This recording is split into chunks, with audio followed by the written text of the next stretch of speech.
Good evening, Fernwood. It is your Tower of Television, Neil, and it's time for us to get some together time with another episode of Mary Hartman, Mary Hartman. Today we are watching episode 234 from February 24th, 1977. We got a lot to recap. Vernon Bales and his cohorts from the Glorious Guardians of Good have a lot on their white supremacist minds. They talk a bit about how things are going for the group, and Vernon then shows ways that they can rebrand themselves. However, it looks like it's going to be just as terrifying for any people of color nearby. At the Capri Lounge, Merle talks to Mary about the doubts he is having about things going on at home. Howie and Kathy show up, and it's a bit awkward, but Howie really wants to get to know the mayor. And it is tense for a bit, but Howie encourages Kathy and Mary to make up, which they do, and then bicker for a moment, and then Merle gets violently ill. And Mary does what she can to help him by giving him one of his stomach pills. However, we cut then to Lila, and it's shown that she has been poisoning those pills. Over at Howie's pad, Kathy is dividing the space into his and hers. The plan of courtship for Howie and Kathy seems a bit frustrating for Howie, at least, though there is some affection between the two of them. And then we cut over to Grandpa Larkin and his girlfriend Barbie. Barbie says she wants to play the field a bit, but Grandpa puts his foot down and says that he wants to be in a monogamous relationship, and she admires the machismo. And back home in the Hartman kitchen, Tom and Mary are having a lovemaking session, only there is someone suspicious nearby and Mary sees him. Tom sneaks up on the peeper and catches him, and Mary recognizes immediately that it is Dr. Medwick, who she met back at Fernwood Receiving. Dr. Medwick is ashamed to be a peeping Tom and admits that he has been peeping all over town since he arrived in Fernwood. Mary asks him if he knows anything about Pat Gimble and Garth, and he admits that he watched the Gimbles on the night that Pat was accused of killing Garth, and he knows that it was an accident. Everyone, we have had a very explosive week, so I expect, well, it's Thursday. Who knows?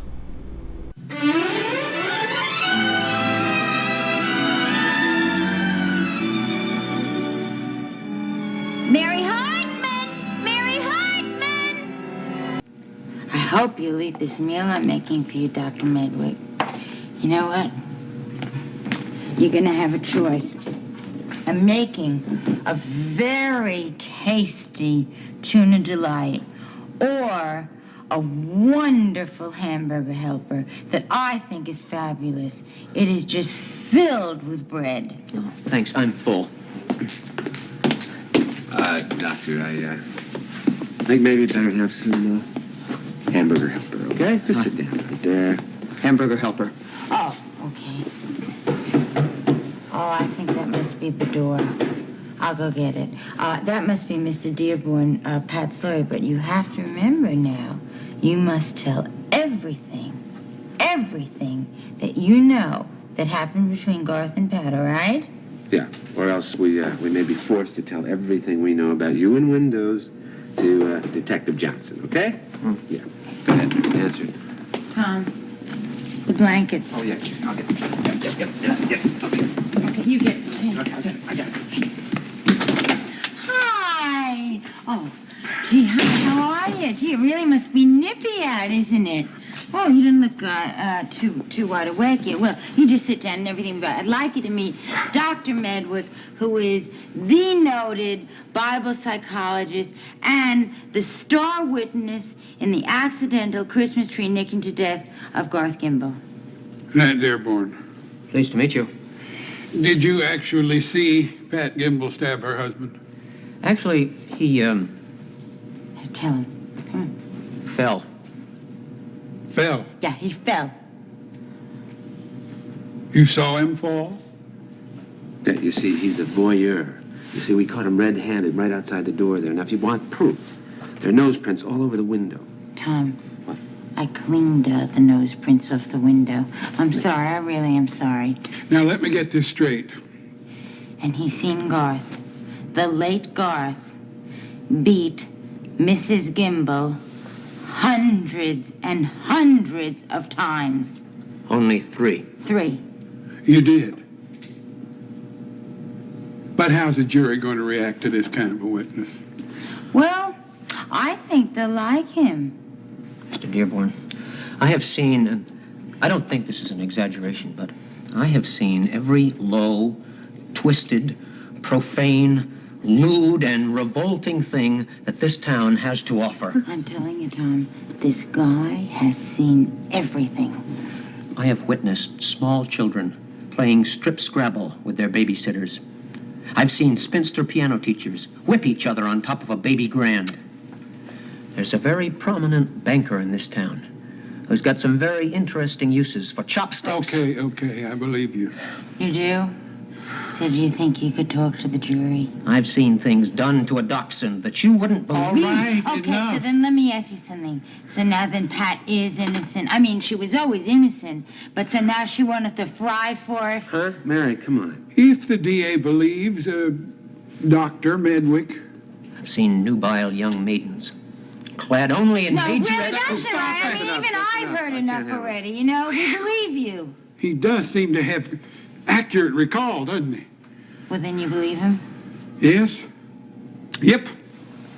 I believe this will save Pat Gimble's neck.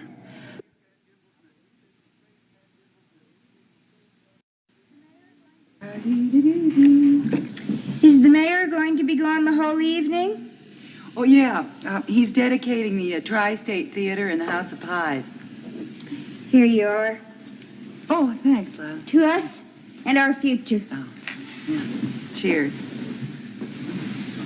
Wanda, let's really have a talk. I mean, woman to woman. About what? Well, about us. Lila, you know, I'm... Excuse me, dear. Oh, You're sitting on my... Thanks an awful lot. Look, Lila, I'm tired tonight. I won't kid you. oh well, I'm sorry. It's just that, Wanda, I've been confused. Yeah, I have too. Yes, but we shouldn't be confused. Not you and I. We know what we want.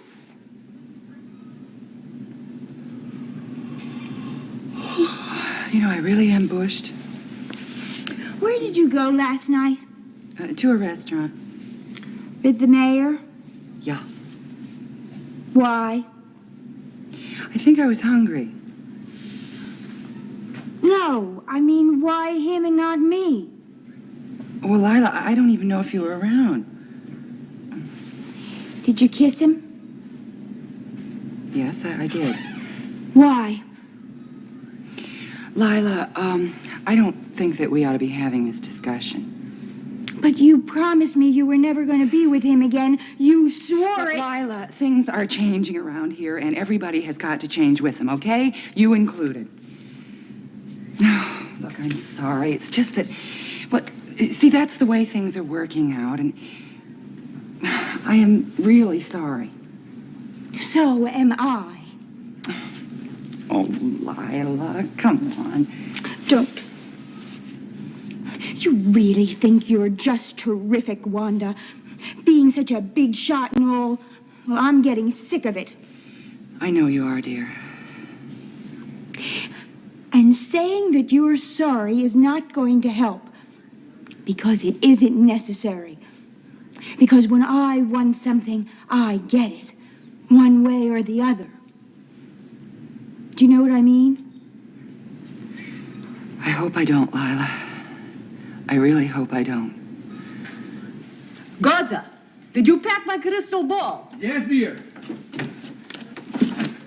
Did you wrap it so it doesn't scratch? Yes, I use two handy wipes. I just don't know what to do. Gypsies don't suffer over decisions. Gypsies let their souls float with the breeze and never question the currents. Oh, Godza. It's so kind of you and Zarina to ask me to join your band. Ask, we beg you. But to break the ties, my home, my family, my son. Your death sentence, your electric chair, your media coverage. Oh, little Garth. Can you ever stand having a gypsy for a mother? Kids are so conventional these days. I'm so afraid little Garth won't understand. To be a gypsy is to always explain. Never be understood, even by your own son. This is something that your son, when he's grown up, he will understand. Understand what, Guzzo? Aha! To be a gypsy is first to say one thing and then another. It may take me quite a while to get used to that. Godza, don't confuse the child. Here is a little lost Ivar's baby blanket. Here, put it on. It will keep you warm. Serena. Oh, no. I dipped it in garlic to ward off evil forces. Godza, come on. Let's finish packing. No. Don't go. I haven't finished deciding yet. Here, let the cards decide.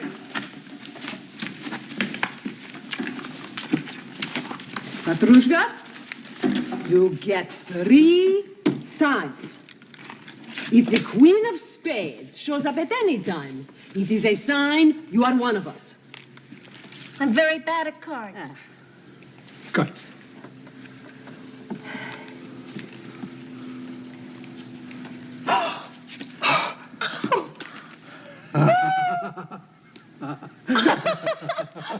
I don't believe it. Try it again, just to be sure. Well, let's try again. Cut.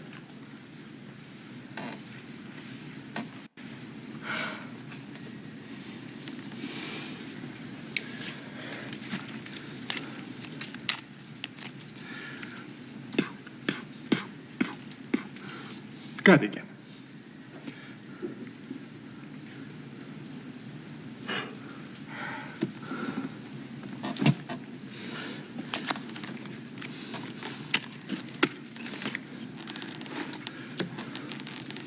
Use the left hand.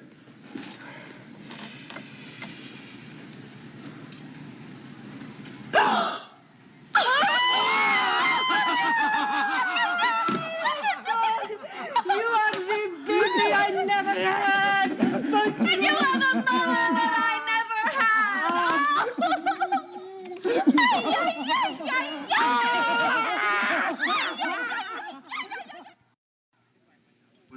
2 white ones. And a blue one. And a blue one. I'll see you. Okay, all right. All Here right, we wait. go. Ready. Here comes Ready. the serve. Look out. Ready. I got it. Get it back. You got 4. I wasn't ready. You were ready, man. You already had it. You had it. That's my point. That's my point. Here we go. What's got cooking? How's bad cooking? Something up for me. I got popcorn. Anybody want it? It's fabulous. All right. That's Put deuce. this That's deuce. whole All right. pound of butter on it. That's Anybody deuce. All want it? right. Here you go. Here you go. Here you go, shoot it. Boy, that looks fun. Sock and a little buttercup and everything. You know, good, man. This Charlie? game really sucks, you know it? What is this on your head, Charlie? What do you mean? Don't touch that. That's my got to pay. You mean you got to pay? Because when you get as drunk as we are in the morning, sure as hell you got to pay. Ready? Are you ready? And it's my serve, isn't it? I think it's my serve. 45 to 30. 45-30. Which one's who's winning? Who's got 45? I'm winning. 45. I'm 45. You're winning in games, but I'm winning this game. Come on, Winning. come on, come here. I won that point, by the way. I Fire. get 2 I whites tell you, and a this blue looks from like you, a fabulous and I get game my to own me. 2 I love whites and a it. blue I mean, back. just socks and- Shoot it. All right, here we go. This Wait is a minute. fun. You know, us all being together and everything. Yeah, I can't help it if you weren't standing there. I can't I like help these sweaters you got on, matching and all that. I'm just gonna take a little It's my sippy serve. poo of this. Would all you right? please, my? I just, I tell you, I That's my love serve the now. color of this. All right, Right. now this This goes. is, Here. Look out!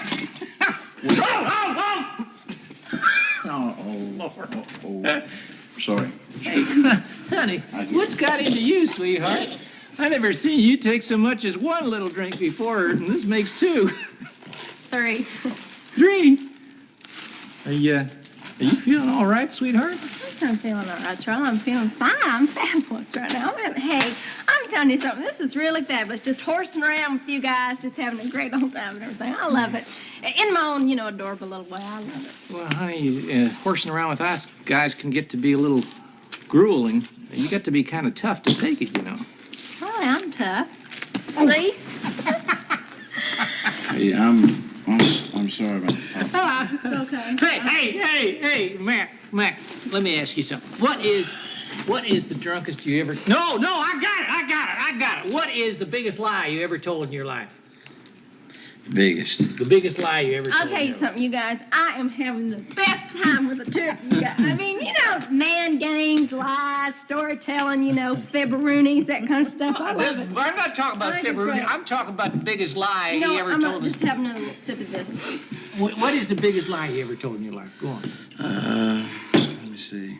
Wait, I tell you what. I'll tell you the biggest lie that I ever tell. You go first. I tell it every time.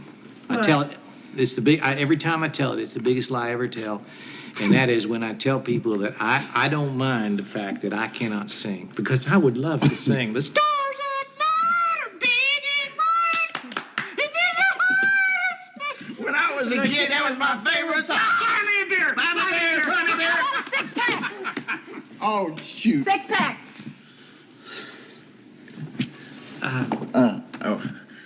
Let me tell you something. Listen to this. When I was not long ago, I was in Amarillo. It's in Texas. And I know where Amarillo is. yeah, it's up here on the other side of the Panhandle there. Anyway, I was there and I fell in love. I fell in love with the most beautiful Model AT. Model A or Model T? Doesn't matter. It doesn't matter. It's an A or a T. Classic car. It was pink. It was pink. Pink? Pink. That's a good lie. That really is that's a good I have lie. one to tell. Yeah. It's not a lie, because I don't lie, because it's not in the commandments. They're not supposed to lie. 10 commandments say do not lie, but it's just a little confession, It's not, it's just jealousy.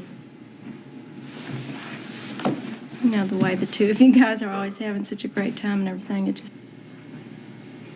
I was just kidding. Oh, gosh, what kind of an awful, crummy person would I be or anything if I was to be so selfish, that I wouldn't even want to get in between the two of you. You're fun and your crazy madcap, kind of ways and everything. I would never do that. Socks and butter margarine things, and I wouldn't be that kind of a person, because, if I was, then I would be the kind of person that would get in between stories about cars and pink colors being the same color as favorites as Kim Novak's, or I don't know, maybe it was Jane Mansfield's or somebody. Does anybody remember?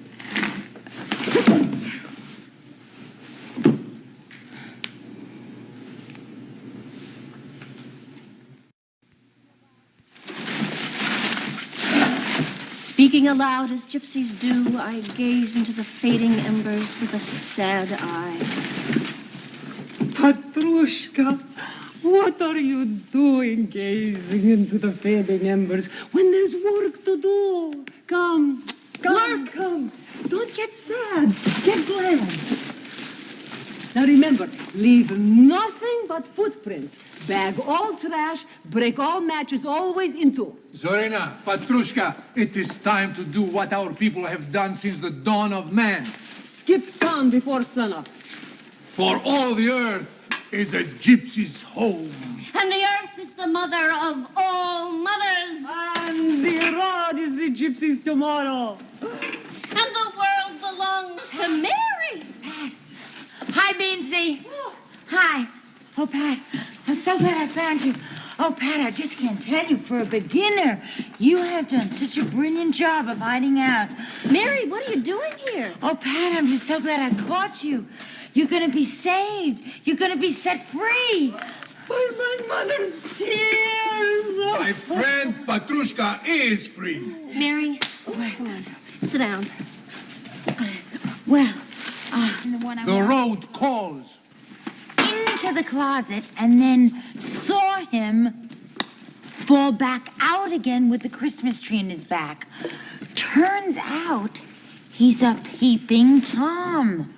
Unlucky for him, but so lucky for you. Petrushka, my darling child. Hurry, come. Hurry. I will, Zarina, I will. Give me but a moment. Yes, could you... With my friend. Yes, could you give us but a moment with our friends?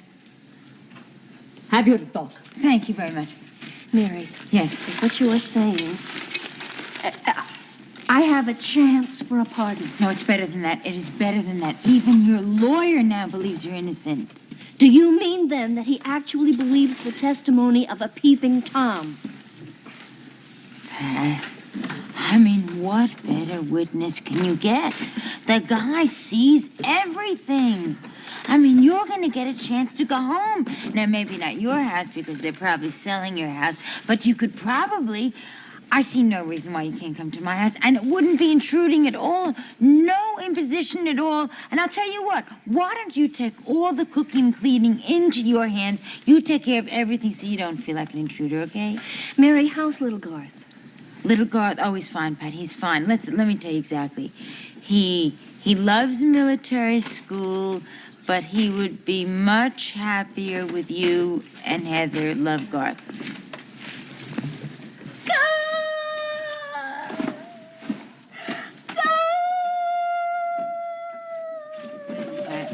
Poison mushroom. Mary, it's my heart.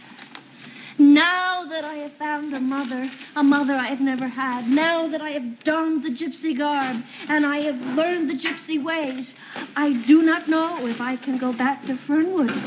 Pat, listen to me. I really want you to give this a lot of thought, okay? Now listen, single women make people nervous. And it's not that easy for a gypsy to land a guy. But this is not my decision. It is up to you. So you make your decision. I will butt out. So you go ahead and you take your full 30 seconds and then make your decision. Okay? All right, Mary, I will. 1, 2, 3, 4, 5, 6, 7, 8, 9, 10, 11, how's it coming? 13, 14, 15, 16, 17, 18, My son 19, needs me. 30.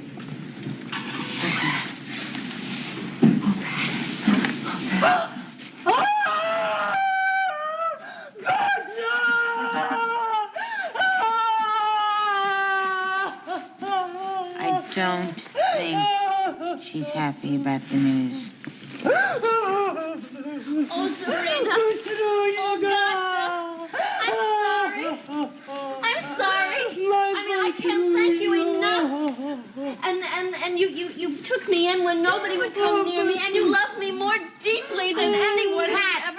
Pat, they're gonna have to learn to deal with this by themselves. They're really gonna have to. Listen, guys!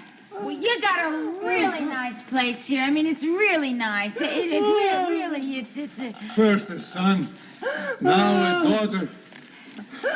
Sadness, the gypsy can understand.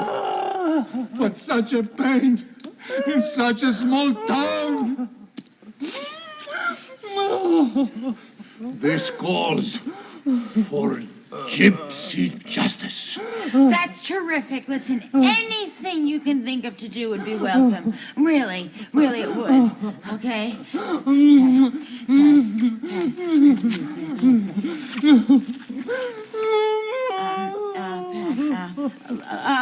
Dinner anytime at my house.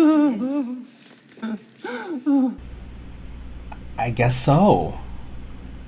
So we start with Dr. Medwick and Mary and Tom waiting. They didn't call the police after all. They called Nat Dearborn, who was Pat's lawyer. And in this case, we can see that there's some mistrust of a peeping Tom character. At the very least, we have a witness. Now, it's a question how a jury might take the testimony of Dr. Medwick. He's respected in some ways, but he portrays himself as sick. He believes himself to be sick, and I expect that other people would see that way too. However, this is a chance for Patty, which is more chance than she ever had. And then we see Wanda and Lila, and Lila is getting demanding in this situation. Now, I haven't personally been in a triad, but I've known a few friends that, more than a few actually, a fews, that were in triadic relationships, and I can't speak to this, but it seems like there's jealousy all around in this relationship, and maybe it's the discussion that didn't happen. Maybe that it was foisted upon both members of both Merle and Lila find themselves in a relationship that they don't want. Like Merle wants Wanda, Lila wants Wanda, and for a little while Merle and Lila were having some pleasure together, but that's not what they want now. And then, half of this episode is about Godza and Zorina and Petrushka convincing Patty to take the trip with the band. At the very least, we have minimized the amount of slurs that we use, but, we still got this very stereotypical Roma family. It is very much a stereotype, so I'm kind of glad to see this go. However, the first appearance of this trio is them convincing Patty that she's got to go on the road, and then the second we'll talk about later. And then another love triangle, which is Mac, Charlie, and Loretta. And when I look at this at the first bit, it does seem like neglect to me, like Charlie is neglecting Loretta's feelings. Loretta, however, puts him off of thinking that he's done anything wrong. So I suppose that's sort of the dynamic here, that Charlie doesn't realize he's been given an out. He doesn't realize how much Loretta is hurting, which is dumb, but he's been given an out, right? So, that's where he's sitting, and Mac and Charlie are completely oblivious, which they have been every time that they've been together with Loretta. And then they bring up the biggest lies, right? And that leads... we'd see the two stories from Charlie and Mac, but it leads to Loretta coming clean, because she's been lying this whole time about how she feels. Jealousy would be one thing. That's what she portrays it as. And I suppose I get that, but honestly, Charlie and Mac have been relating to the complete exclusion of Loretta, at least from my outside eye. And again, Loretta has given Charlie the out of saying, no, you deserve your friendship, but clearly it is hurting. Charlie did ask, at least. Charlie did ask if everything was okay, and Loretta did say, no, everything is okay, which could use a little more investigation. However, we see Loretta admit that she is jealous of Charlie and Mac, and that is when she faints. I guess we will have to see what this means. Is she going to wake up Lulu? Is there going to be a big discussion of what Charlie and Mac's relationship should be? I feel like in a relationship, right, you should be allowed to have friendships. It's just a question of when that friendship overpowers the primary relationship, right? It's not the same as the triad that Wanda and Merle and Lila have. That was sort of agreed upon, kind of, not exactly. But in this case, we see, I guess I can't help but notice a parallel. I don't know if I see the parallel, but we could parallel these two relationships in this show. The three-way relationships, But clearly, Loretta is in pain, and that's going to lead to something in this, and it's led to a bit of real talk, which I always appreciate. And we will have to see what's next for this real talk. And then we get back to Silly Town again, and we're at the camp. Godza and Zorina are ready to go, and Mary shows up with, of course, the information that Patty needs to motivate her to stay. Given a choice between a person you've known for a week who you feel motherly affection for, right, or daughterly affection for in the case of Pat, and your son, who is someone you may never see again, I think the choice is clear. It may be possible to maintain a relationship with Godza and Zorina if you're really feeling that close. I don't expect them to, because often characters will show up in this show and then disappear and just never be seen again. a few characters. Many characters recur, but that may or may not be the case. I guess we will just have to continue watching to find that out. However, Pat is coming back, and she's going to go to trial, it looks like, and she's got at least one bullet in the chamber, and let's hope it goes the right way. So everyone, that was our Thursday episode of Mary Hartman, Mary Hartman. Thank you so much for watching with me, leaving your thoughts, feelings, and impressions in the comments. Thank you for being you, and we will see you tomorrow night in Fernwood.